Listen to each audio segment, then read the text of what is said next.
Hello friends, मैं दीपक कुमार आयत classes में आप सभी का स्वागत करता हूं। तो चलिए आज हम लोग पढ़ेंगे मोस्ट इम्पोर्टेंट थ्योरम। हम लोग 2-3 क्लास से मोस्ट इम्पोर्टेंट थ्योरम ही पढ़ रहे हैं, तो उन सभी क्लासों को जरूर आप देखिएगा। तो आज भी हम लोग पढ़ेंगे मोस्ट इम्पोर्टेंट थ्योरम ही। तो चलते हैं, शुरू करते हैं। तो आज हम लोग 3 त्रिभुज के बारे में डिटेल्स में चर्चा करेंगे। सबसे पहला त्रिभुज हमारा होगा समबाहु त्रिभुज, समद्विबाहु त्रिभुज और समकोण त्रिभुज। इन तीनों के बारे में हम लोग अच्छे से पढ़ेंगे, ठीक है। उससे पहले हम 1-2 और भी जानकारी आपको दे देना चाहते हैं। तो ध्यान से देखिए, वो जानकारी क्या है। वो जानकारी है न्यून कोण त्रिभुज के बारे में, न्यून कोण त्रिभुज और अधिक कोण त्रिभुज के बारे में। तो इनको पढ़ने के बाद हम लोग चलेंगे समद्विबाहु त्रिभुज, समबाहु और समकोण त्रिभुज में। तो उसको डिटेल्स में पढ़ेंगे। तो पहले अभी हम लोग पढ़ते हैं न्यून कोण और अधिक कोण त्रिभुज में क्या जानकारी देना चाहते हैं, उसको देख लीजिए। तो न्यून कोण त्रिभुज जैसे मान लिया जाए कि ये हमारा क्या है, न्यून कोण त्रिभुज है और ये हमारा क्या है, अधिक कोण त्रिभुज है। तो इसका नाम दे देते हैं ABC, इसका भी नाम हम दे देते हैं ABC। यहाँ पे देखिए, ये तीनों के तीनों जो कोण है वो तीनों न्यून कोण है। ये न्यून कोण बने हुए हैं। न्यून कोण त्रिभुज कहते ही है कि जब तीनों कोण न्यून कोण हो तो उसको हम लोग न्यून कोण त्रिभुज कहते हैं। अधिक कोण त्रिभुज क्या होता है, जिसमें एक कोण 90 से अधिक हो, यानी कि अधिक कोण हो, उसको हम लोग अधिक कोण त्रिभुज कहते थे। यहाँ पे एंगल बी जो है हमारा क्या है, अधिक कोण है। यहाँ पे आप लिख सकते हैं एंगल बी हमारा क्या है, अधिक कोण है। ये 90 से अधिक बना हुआ है। तो चलिए इसके बारे में हम लोग जानते हैं। तो इसके बारे में हम लोगों को जानना है कि यदि मान लिया जाए कि यहाँ से हम क्या करते हैं, एक लंब खींचते हैं। यहाँ से हमने एक लंब डाला AD, जिसका नाम है, और यहाँ से हम लोग लंब डालने की कोशिश करते हैं। तो लंब तो हम त्रिभुज के अंदर नहीं डाल पाएंगे, तो हमको त्रिभुज के बाहर लंब डालना पड़ेगा। तो ध्यान से देखिए, हमने लंब डाला है।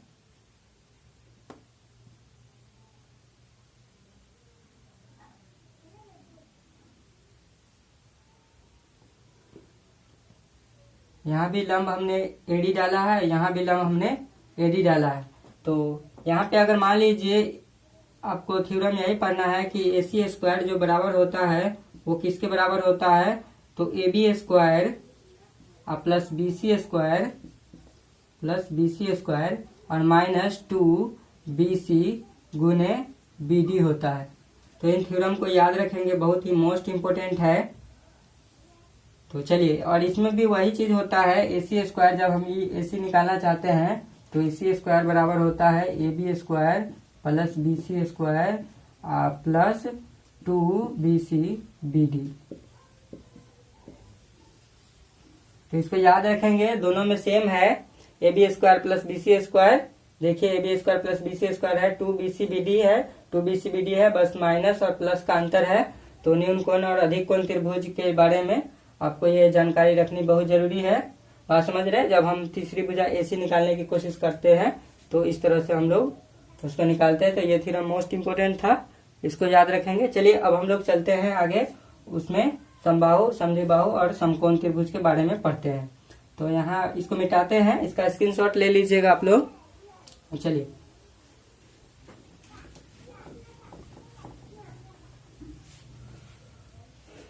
तो सबसे पहले हम लोग चलेंगे समकोण त्रिभुज में। समकोण त्रिभुज को पढ़ेंगे। समकोण त्रिभुज किस तरह का होता है, समकोण त्रिभुज। तो यहाँ पे देखिए, यहाँ पे ABC हमारा क्या है, समकोण त्रिभुज है, जहाँ पे एंगल B हमारा क्या है, समकोण है। यानी कि आप लिख सकते हैं कि यहाँ एंगल B हमारा क्या है, समकोण है। एंगल B हमारा क्या है, 90 डिग्री है। और हम क्या करते हैं, B से एक लंब खींचते हैं BD। सबसे पहले तो आपको ये पता होना चाहिए, जो हमारा AC स्क्वायर बराबर होता है वो AB square plus BC square, जिसको हम लोग क्या कहते हैं, पाइथागोरस प्रमेय कहते हैं। तो ये तो सबको पता होता है। तो इसको भी लिख दिए हैं। चलिए आगे चलते हैं, जो हम लोग पढ़ना चाहते हैं उसको पढ़ते हैं। ये सबको याद रहता है, AB square plus BC square. तो कर्ण का जो वर्ग होता है वो लंब के और आधार के वर्ग के योग के बराबर होता है। चलिए तो हम लोगों को पढ़ना है। आज हम लोग पढ़ेंगे, जैसे मान लीजिए कि BD लंब जो है ना हमने डाल दिया है AC पर। यहाँ पे क्या किए हम लोग, BD लंब डाल दिए हैं AC पर। तो यहाँ जो मैं लिख रहा हूँ उसको ध्यान से देखिएगा, ठीक है।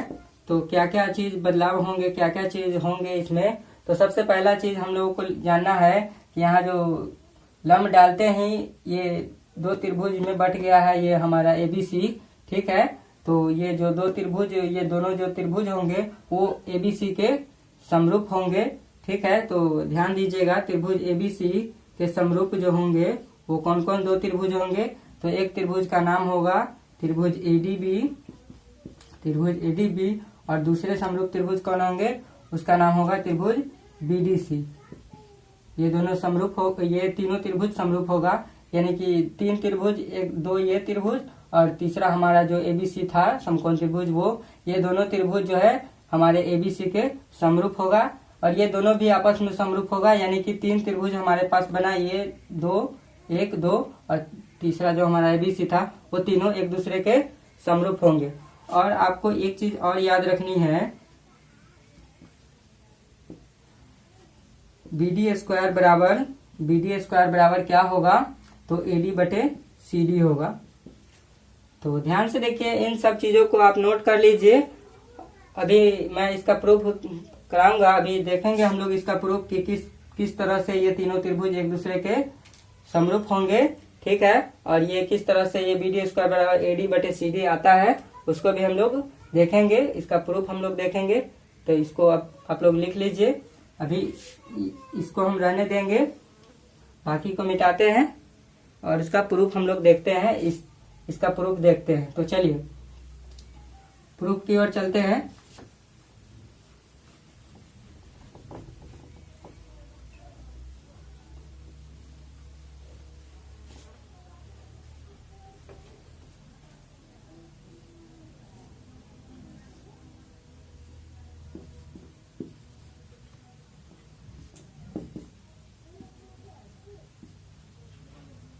तो सबसे पहले हमको प्रूव करना है कि त्रिभुज ABC और त्रिभुज ABD क्या होता है, समरूप होता है। तो ध्यान से देखिए, हम लोग प्रूव करते हैं।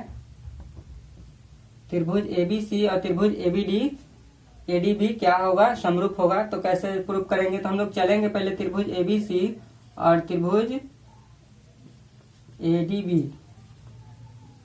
उस दोनों त्रिभुज में हम लोग चलेंगे और उसको देखेंगे। तो ध्यान से देखिए, हमारे पास त्रिभुज ABC तो आपको दिख रहा है, ABC हमारा है कुछ इस तरह का त्रिभुज है। पहले से जो था AB था, नीचे ऊपर A था, नीचे B था और इधर C था। और अभी जो हम देख रहे हैं ADB, तो ADB कुछ इस तरह का ये त्रिभुज है, ठीक है। A और यहाँ पे आप देख सकते हैं B से जो लंब यहाँ पे डाला गया है वो D हमारा लंब है, ठीक है, और B इधर है। तो ध्यान से देखिए, इस दोनों को समरूप हम किस तरह से कर सकते हैं। तो आप देख सकते हैं कि एंगल A दोनों में है, एंगल A और एंगल A क्या है, दोनों में है, उभयनिष्ठ है। उभयनिष्ठ कहने का मतलब है कि ऐसा कोण जो दोनों में हो, एंगल A और एंगल A क्या है, उभयनिष्ठ कोण है। एंगल A जो है ABC के लिए भी एंगल A है और ADB के लिए भी एंगल A ही है। बात समझ रहे, वही एंगल A जो है ना ABC के लिए भी काम कर रहा है, ADB के लिए भी एंगल A है, तो वो उभयनिष्ठ हो गया, तो उभयनिष्ठ कोण हो गया। चलिए, और आप देख सकते हैं कि एंगल D पे, यहाँ पे आप देखिए ADB में आप देखिए यहाँ पे 90 डिग्री बना हुआ है, ठीक है। और ABC में आप देखिए कि यहाँ पे 90 डिग्री बना हुआ है, यानी कि ABC में आप देखते हैं तो एंगल B पर हमारा 90 डिग्री बना हुआ है, एंगल B पर 90 डिग्री बना हुआ है। और आप ADB में अगर देखते हैं तो एंगल D पे 90 डिग्री बना हुआ है। दोनों हमारा क्या है, 90 डिग्री है, और दोनों 90 डिग्री है मतलब क्या है, बराबर है दोनों। तो आपने देखा कि यहाँ पे एंगल A के बराबर हो गया और दो एंगल B के बराबर हो गया, यानी कि हमने दोनों त्रिभुज के दो कोण को बराबर कर दिया। यहाँ पे A के बराबर हो गया, B D के बराबर हो गया, दोनों तो 90 डिग्री है। B पर भी ABC में 90 डिग्री था और डी पर भी उसमें 90 डिग्री है, तो दोनों 90 डिग्री हो गया, यानी कि ये कोण बराबर हो गया, ये भी कोण बराबर हो गया, यानी कि हम लोगों ने इस त्रिभुज के दो कोण को इस त्रिभुज के दो कोणों को बराबर कर दिया। तो हम लोग कौन कौन समरूपता का नियम पढ़े थे, कौन कौन समरूपता का नियम क्या होता है, तो कौन कौन समरूपता का नियम यही कहता है कि अगर किसी त्रिभुज में दो कोण बराबर हो, किसी त्रिभुज में दो कोण बराबर हो, यानी कि किसी त्रिभुज के दो कोण दूसरे त्रिभुज के दो कोणों के बराबर हो, तो वो दोनों त्रिभुज क्या होते हैं, समरूप होते हैं। तो आप देख सकते हैं कि क्या होगा, त्रिभुज एबीसी और त्रिभुज एडीबी क्या हो जाएगा, समरूप हो जाएगा। त्रिभुज एडीबी क्या हो जाएगा, समरूप हो जाएगा। ये दोनों त्रिभुज क्या होगा, समरूप होगा, क्योंकि इसका दो कोण हम बराबर कर दिए। तो आपको पता है कि तीसरा कोण अपने आप बराबर हो जाएगा, दो कोण जब बराबर है तो तीसरा कोण अपने आप बराबर हो जाएगा। हम लोग पढ़े थे कि जैसे मान लीजिए कि ये हमारा 90 डिग्री है, ये भी हमारा 90 डिग्री है, और ये 40 डिग्री है, तो ये भी 40 डिग्री होगा, क्योंकि ये दो कोण हमको दोनों का बराबर है। तो तीसरा अपने आप बराबर होगा, क्योंकि आप देख सकते हैं कि त्रिभुज के तीनों कोणों का योगफल 180 होता है। 90 40 130, यानी कि 50 होगा 180 होने के लिए, और ये 90 40 130 ये 50 होगा। तो तीसरा कोण देखिए अपने आप बराबर हो गया, ठीक है। तो दोनों त्रिभुज समरूप होगा, तो एंगल बी एंगल सी के बराबर होगा, यानी एबीसी में जो एंगल सी है, आप देखिए एबीसी इस त्रिभुज का एंगल सी जो है एडीबी के एंगल बी के बराबर होगा। सी किसके बराबर होगा, बी के बराबर होगा। ध्यान से देखिए एबीसी को देखिए, ये एबीसी यहाँ पे जो एंगल है वो एंगल किसके बराबर होगा, तो एडीबी के एंगल बी के बराबर होगा। तो एडीबी जो त्रिभुज है उसके एंगल बी के बराबर, एंगल बी एडीबी यहाँ है, तो बी पे यहाँ पे बना हुआ है, यानी कि ये कोण इस कोण के बराबर हो गया। अगर मान लीजिए यहाँ पे हमने थीटा मानते हैं, तो ये भी हमारा क्या होगा, थीटा होगा। तो चलिए इसको हम उम्मीद करते हैं समझ गए होंगे। आगे चलते हैं, आगे क्या करते हैं, आगे इस दोनों को समरूप करते हैं, त्रिभुज एबीसी और त्रिभुज बीडीसी को समरूप करते हैं। तो चलिए, ये तो समरूप हो गया एबीसी और एडीबी, एबीसी और एडीबी समरूप हो गया। अब एबीसी को बीडीसी के समरूप करते हैं। तो ध्यान से देखिए, त्रिभुज एबीसी और त्रिभुज बीडीसी को हमको समरूप करना है, बीडीसी को समरूप करना है। तो ध्यान से देखिए, इस दोनों त्रिभुज में हम लोग चलते हैं और देखते हैं कि क्या कैसे होगा समरूप। तो ध्यान से देखिए, तो त्रिभुज एबीसी हम लोग बनाते हैं, एबीसी समरूप करने के लिए आपको फिगर अलग से बनाना पड़ेगा, तब आपको समझ में आएगी। तो त्रिभुज एबीसी हम लोग बना लिए, यहाँ पे ए बी पे हमारा क्या है, बी पे हमारा 90 डिग्री है, सी इधर है, सी इधर बना, ए ऊपर से बी पे आया और सी पे गया, ठीक है।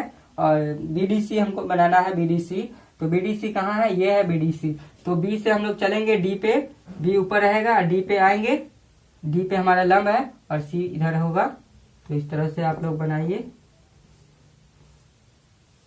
सी इधर होगा, डी पे हमारा क्या है, लंब है, तो ये डी पर हमारा क्या हो गया, लंब हो गया। अब ये दोनों त्रिभुज समरूप होगा या नहीं होगा, इसको देखते हैं। तो आप इसमें देखेंगे कि बी 90 डिग्री और डी भी 90 डिग्री, दोनों 90 डिग्री, तो ये कोण तो बराबर हो गया। और आप देख सकते हैं यहाँ भी जो सी है, यहाँ भी सी है, यानी कि आप देखिए एबीसी के लिए जो सी था वही बीडीसी के लिए भी, वही बीडीसी उसके लिए भी सी एंगल वही है। तो ये दोनों एंगल क्या है, बराबर है, यानी कि एंगल सी दोनों में उभयनिष्ठ है, उभयनिष्ठ कोण है। और एंगल बी एंगल डी क्या है, दोनों का 90 डिग्री है। तो आप देख सकते हैं कि दो कोण हमने इसके दो कोण को इस त्रिभुज के दो कोण को बराबर कर दिया है। तो कौन कौन समरूपता के अनुसार क्या होगा, ये दोनों त्रिभुज क्या होगा, समरूप हो जाएगा।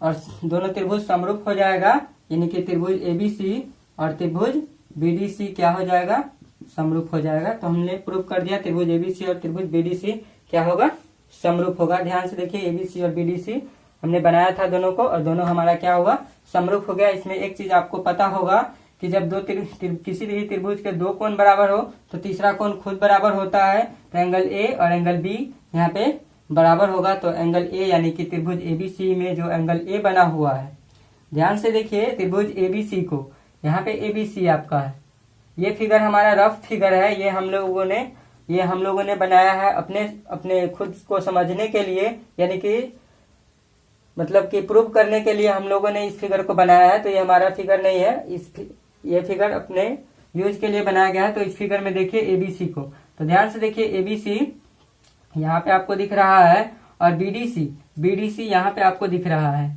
तो इसमें आप देख सकते हैं कि एबीसी का जो एंगल ए है वो कहाँ है, एबीसी इस त्रिभुज का एंगल ए यहाँ पे है ना, ये एंगल। और आप देखिए बीडीसी का एंगल बी, ये एंगल इसके बराबर होगा ना। हम जानते हैं कि संगत कोण बराबर होते हैं, यानी दो कोण बराबर हो गए तो तीसरा अपने आप बराबर होगा, तो ए बी के बराबर होगा। तो एबीसी का जो एंगल ए है वो बीडीसी के एंगल बी के बराबर होगा। तो बीडीसी पर जो बीडीसी त्रिभुज हम देख रहे हैं उसमें बी कहाँ है, यहाँ है। अब देखिए बी से डी और डी से सी, यानी बीडीसी यहाँ पे ये त्रिभुज है, तो बी हमारा यहाँ पे एंगल है, यानी कि एंगल ए एबीसी का ये है और बीडीसी का एंगल बी ये है। तो ये दोनों कोण बराबर होगा समरूप होने के कारण, तो ये दोनों कोण क्या होगा, बराबर होगा। अगर मान लीजिए यहाँ पे हम लोग अल्फा दे देते हैं तो यहाँ भी अल्फा होगा। तो ये था हमारा जो है ना, इसको हम लोग समझ लिए हैं, तो इसको समझ लीजिए, बहुत काम का चीज है। जब भी आपको समकोण त्रिभुज में यहाँ का जो भी कोण होगा वो यहाँ के बराबर कर सकते हैं, यहाँ का जो कोण है यहाँ के बराबर आप कर सकते हैं, तो बहुत काम का चीज है। चलिए आगे चलते हैं।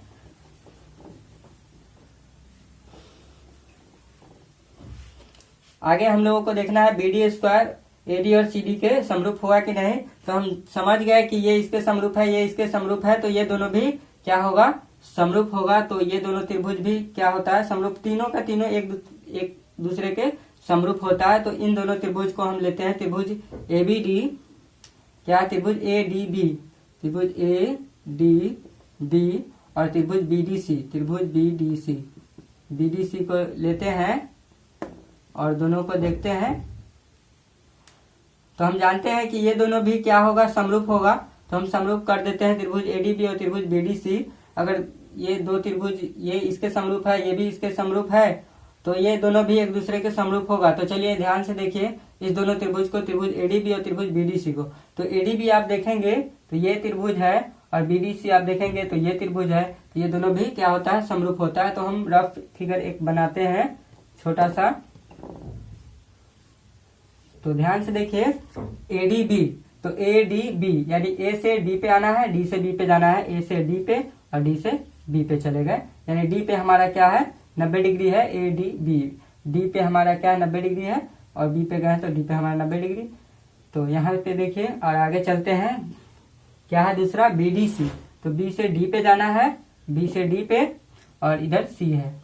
तो ये दोनों भी क्या है, समरूप है। तो इसमें देखिए आपको पता है कि दो समरूप त्रिभुजों में क्या होते हैं कि उसके संगत कोण बराबर होते हैं, और आपको ये भी पता है कि उसके सभी जो संगत भुजाएं हैं उनका अनुपात भी बराबर होता है, यानी एडी और बीडी का जो अनुपात होगा, आप देखिए एडी और बीडी का जो अनुपात होगा वो किसके बराबर होगा, एडी बीडी का अनुपात बराबर होगा बीडी और सीडी का अनुपात बराबर होगा, बीडी और सीडी का अनुपात और एबी और बीसी का अनुपात, एबी और बीसी का अनुपात, ये तीनों के तीनों अनुपात क्या होंगे, बराबर होंगे। यानी कि आपको पता है कि कभी भी दो समरूप त्रिभुज हमारे पास है तो उनके सभी भुजाओं का अनुपात क्या होता है, बराबर होता है। तो यहाँ जो संगत भुजा है एडी और बीडी एक दूसरे के संगत है तो इनका अनुपात, बीडी और सीडी एक दूसरे के संगत है इनका अनुपात, और एबी और बीसी एक दूसरे के संगत है इनका अनुपात।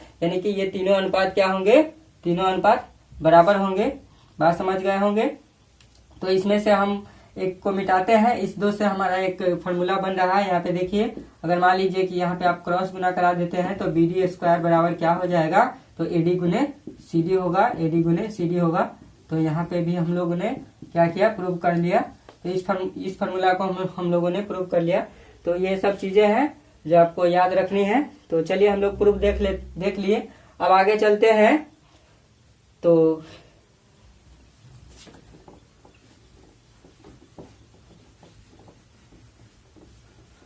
अब हम लोग पढ़ेंगे समबाहु और समद्विबाहु। जैसा कि हम पहले ही बताए थे कि हम लोग आज 3 त्रिभुज पढ़ने वाले हैं, समबाहु, समद्विबाहु और समकोण। तो अब हम लोग चलते हैं समबाहु और समद्विबाहु को पढ़ते हैं। समद्विबाहु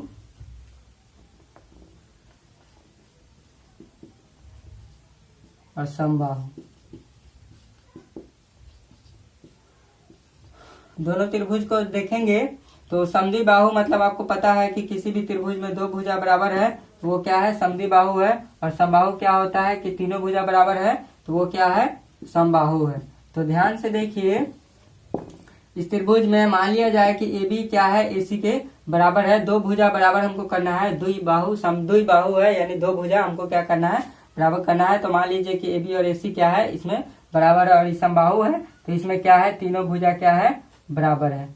तो ध्यान से देखिए, हम लोग जो सीखने वाले हैं वो क्या सीखने वाले हैं, यदि मान लिया जाए ए से क्या किया जाए, एक रेखाखंड खींचा जाए जो क्या हो, बीसी को दो भागों में बांटता हो। यानी कि मान लीजिए कि बीसी है तो बीसी का जो मध्य बिंदु है वो क्या है, डी है। यहाँ पे कोई रेखा ए से चल के मिल रही है, यानी कि यहाँ भी अगर देख लीजिए बीसी का जो मध्य बिंदु मान लीजिए यहाँ पे डी है, तो वहां से ए से चल के एक रेखा आ रही है और डी को छू रही है।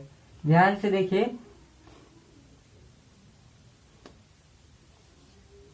यहाँ पे डी बिंदु है तो ए से चल के कोई रेखा आती है जो डी बिंदु को छूती है।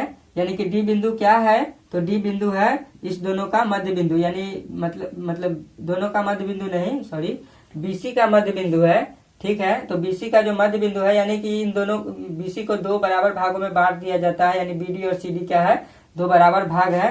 यानी कि ये डी हमारा क्या है, मध्य बिंदु है। यहाँ भी वही है कि डी हमारा क्या है, मध्य बिंदु है। ये दोनों भाग क्या है, बराबर है। बीडी और सीडी क्या है, बराबर है। तो आपको समझना यही है कि यहाँ पे हमने क्या किया है, एक मतलब कि एक शीर्ष से, यानी कि एंगल ए एक हमारा, यानी कि एक ए शीर्ष से हमने क्या किया है, सामने की भुजा बीसी पर एक ऐसी रेखा खींची है जो क्या है कि बीसी के मध्य बिंदु को छू रहा है। यहाँ भी वही काम है। तो ध्यान से देखिए, यहाँ पे आप एडी को क्या कहेंगे, आप एडी को क्या कहेंगे यहाँ पे, और यहाँ पे एडी को आप क्या कहेंगे। तो आप बताइए कि यहाँ पे एडी क्या होगा। तो एडी आप कहेंगे कि एडी हमारी क्या होगी, माध्यिका होगी। क्यों माध्यिका होगी, क्योंकि आपको पता है कि वह रेखा खंड जो सामने की भुजा को दो बराबर भागों में बांट दे उसे हम क्या कहते हैं, माध्यिका कहते हैं। लेकिन मैं आपको और भी चीजें बताता हूँ। इसको तो माध्यिका हम कहेंगे भी, हम इसको जो है ना लंब भी कहेंगे। यहाँ पे ये लंब भी होगा और आपको लंब समद्विभाजक भी कहेंगे। लंब समद्विभाजक भी होगा क्योंकि लंब भी है और दो बराबर भागों में बांट भी रहा है। तो एडी हमारा क्या होगा, माध्यिका भी होगा, लंब भी होगा, लंब समद्विभाजक भी होगा। और आपको बताइए कोण समद्विभाजक भी होगा। ये कोण समद्विभाजक होगा। ये एडी क्या कर रहा होगा, इसको दो बराबर भागों में बांट के आ रहा होगा। कोण समद्विभाजक भी होगा। और आपको ये भी जानकारी होना चाहिए, माध्यिका, लंब, लंब समद्विभाजक, कोण समद्विभाजक, तो इतने चीजें होगी। ये एडी हमारा क्या होगा, इतना होगा। इसमें भी वह एडी जो होगा, माध्यिका भी होगा, लंब भी होगा, लंब समद्विभाजक भी होगा, लंब समद्विभाजक भी होगा और कोण समद्विभाजक भी होगा। तो आप लोगों ने सीखा कि एडी जो है ना, किसी भी समद्विबाहु त्रिभुज में अगर एक शीर्ष बिंदु से चल के सामने की भुजा को दो बराबर भागों में अगर कोई रेखा बांट रही है तो वो रेखा उस त्रिभुज के लिए, उस समद्विबाहु त्रिभुज के लिए माध्यिका भी होगी, लंब भी होगी, लंब समद्विभाजक भी होगी, कोण समद्विभाजक भी होगी। यानी एक ही रेखा इन सभी कामों को करेगा। यानी माध्यिका भी वही रेखा होगा जो लंब भी होगा, लंब समद्विभाजक भी होगा, कोण समद्विभाजक, यानी एक ही रेखा सब चीज होगा। तो ये तीनों, ये सभी चीजें एक ही रेखा होगा। ये सभी आप कह सकते हैं कि ये सभी जो होंगे, माध्यिका, लंब, लंब समद्विभाजक, कोण समद्विभाजक, सब एक ही रेखा होगी। यानी कि सब एक ही रेखा पर संपाती होंगे। यानी संपाती का मतलब होता है कि सब एक ही पे होगा। तो चलिए, तो ये हमारा समद्विबाहु और समबाहु दोनों त्रिभुज के लिए वैलिड होता है। ठीक है, चलिए आगे चलते हैं।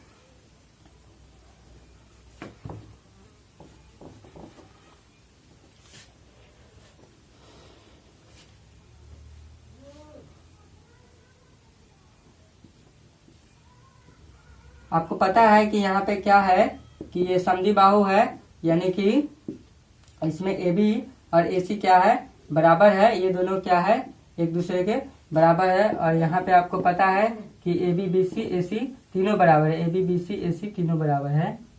तो ध्यान से देखिए, ये भी और ये भी बराबर है, यानी कि ये समबाहु त्रिभुज हम पढ़ रहे हैं। तो इधर समद्विबाहु बना है, उधर समबाहु बना है।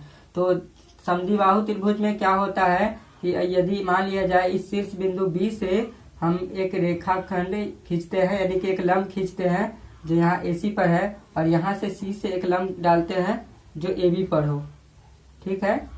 और इसमें भी वही काम करते हैं, यहाँ से एक लंब डालते हैं एसी पर, ठीक है। और इसमें यहाँ से लंब डालते हैं, मतलब कि बी से जो लंब डाले वो एसी पर डाले, ठीक है। और सी से जो लंब डाले वो ए बी पर डाले हैं।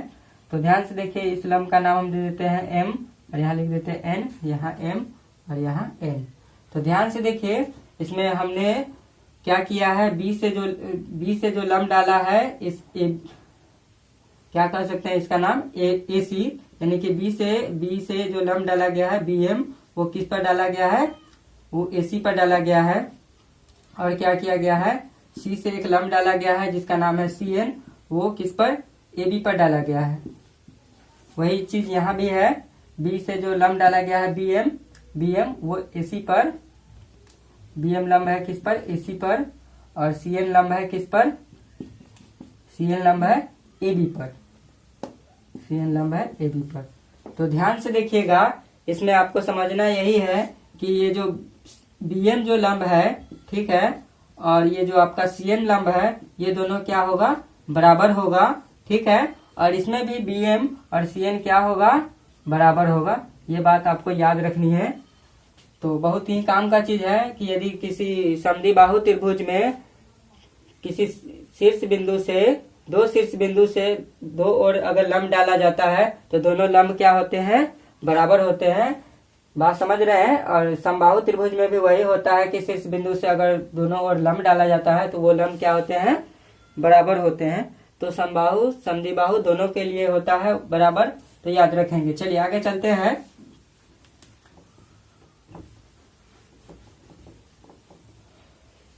यदि मान लिया जाए कि हम लंब नहीं डालते हैं, हम क्या करते हैं, ये समद्विबाहु है, इसमें अब समद्विबाहु में ये दोनों क्या है, बराबर है। और समबाहु भी बनाते हैं, इसमें क्या है, ये तीनों बराबर है, ए बी बी सी और ए सी तीनों बराबर है। तो ध्यान से देखिए, अगर हम क्या करते हैं, लंब नहीं डालते हैं, अब की बार इस ए सी के जो मध्य बिंदु है उसको बी से मिलाते हैं, ठीक है। और इस ए बी का जो मध्य बिंदु है उसको सी से मिलाते हैं, ठीक है। तो देखिए, और यहाँ भी क्या किए, इस ए सी के मध्य बिंदु को बी से मिलाए और इस ए बी के मध्य बिंदु को क्या किए, सी से मिलाए। ए बी का मध्य बिंदु है ये हमारा, ऐसे मान लीजिए यहाँ एम दे देते हैं, यहाँ एन दे देते हैं। तो एम क्या है, तो एम क्या है, ए सी का मध्य बिंदु है, एम ए सी का, तथा एन क्या है, ए बी का, एन ए बी का मध्य बिंदु है।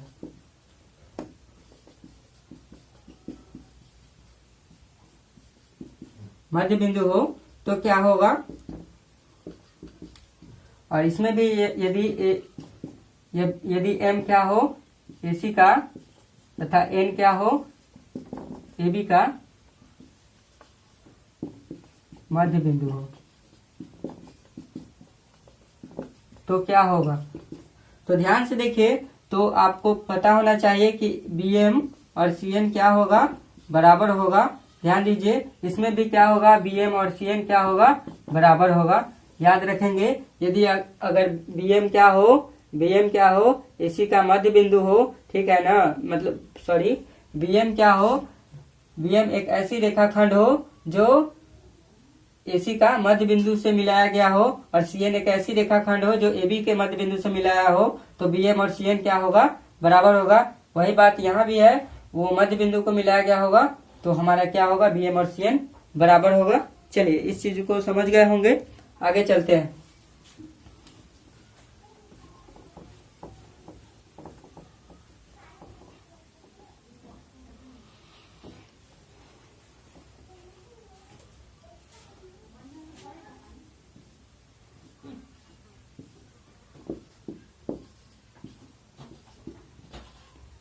यहाँ ये समद्विबाहु त्रिभुज है, ये दोनों भुजा बराबर है और इसमें क्या है, तीनों भुजा बराबर है। तो ध्यान से देखेंगे आप कि यदि मान लिया जाए कि इसके क्या करते हैं, मध्य बिंदु को, यानी AB का जो मध्य बिंदु है, जैसे मान लीजिए P है, AC का मध्य बिंदु भी है और BC का भी मध्य बिंदु है, इसका नाम P दे दिए, इसका नाम Q दे देते हैं, इसका नाम R दे देते हैं। तो इससे एक त्रिभुज हम लोग बना सकते हैं मध्य बिंदु को मिलाकर। ध्यान से देखिए, इसके मध्य बिंदु को मिलाकर हम क्या कर सकते हैं, एक त्रिभुज बना सकते हैं। तो सॉरी, ये त्रिभुज हमारा बन गया है। और यहाँ भी हम क्या करेंगे, इसके मध्य बिंदु को मिलाकर, थोड़ा सा अच्छा नहीं लग रहा है या फिर रहने देते हैं, इसमें हम क्या करते हैं, इसको हम एक त्रिभुज बनाते हैं। तो ये हमारा क्या है, त्रिभुज बना। सॉरी, इसको मिटा ही देते हैं, अच्छा नहीं लग रहा था। तो इसमें क्या करते हैं, इसे इस तरह से त्रिभुज बनाते हैं और इसमें भी, इसमें ठीक, इसमें अच्छा है, चलिए रहने देते हैं। तो ध्यान से देखिएगा, यहाँ पे PQR है और यहाँ पे PQR है और यहाँ जो हमारा था AB किसके बराबर था, AC के बराबर था, यानी कि AB AC के बराबर था। ये समद्विबाहु त्रिभुज था, ये भुजा इस भुजा के बराबर था और इसमें AB BC AC सब बराबर था। यानी कि आप कह सकते हैं कि AB BC AC ये तीनों के तीनों भुजा बराबर था, यानी कि ये समबाहु त्रिभुज था। तो चलिए ध्यान से देखिए, यहाँ जो त्रिभुज बना है, ये त्रिभुज क्या होगा, ये त्रिभुज समद्विबाहु त्रिभुज होगा। और यहाँ जो त्रिभुज बना है, ये त्रिभुज कैसा होगा, समबाहु त्रिभुज होगा। इसमें यहाँ पे आप देख सकते हैं त्रिभुज PQR क्या होगा, समद्विबाहु त्रिभुज होगा। ध्यान से देखिए, त्रिभुज PQR कैसा होगा, तो समद्विबाहु त्रिभुज होगा। और यहाँ पे देखिए त्रिभुज PQR कैसा होगा, तो समबाहु त्रिभुज होगा।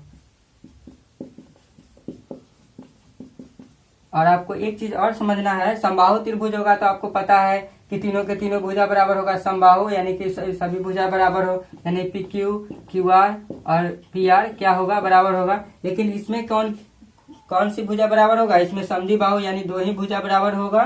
तो कौन सी दो भुजा बराबर होगी, तो याद रखिएगा, ये दोनों भुजा बराबर है। अगर ये दोनों भुजा बराबर है, यानी AB और AC बराबर है यहाँ पे, तो आप ये बात याद रखेंगे कि AB और AC बराबर है, तो ये नीचे वाली दोनों भुजा बराबर होगी, PQ और QR बराबर होगा, PQ और QR बराबर होगा।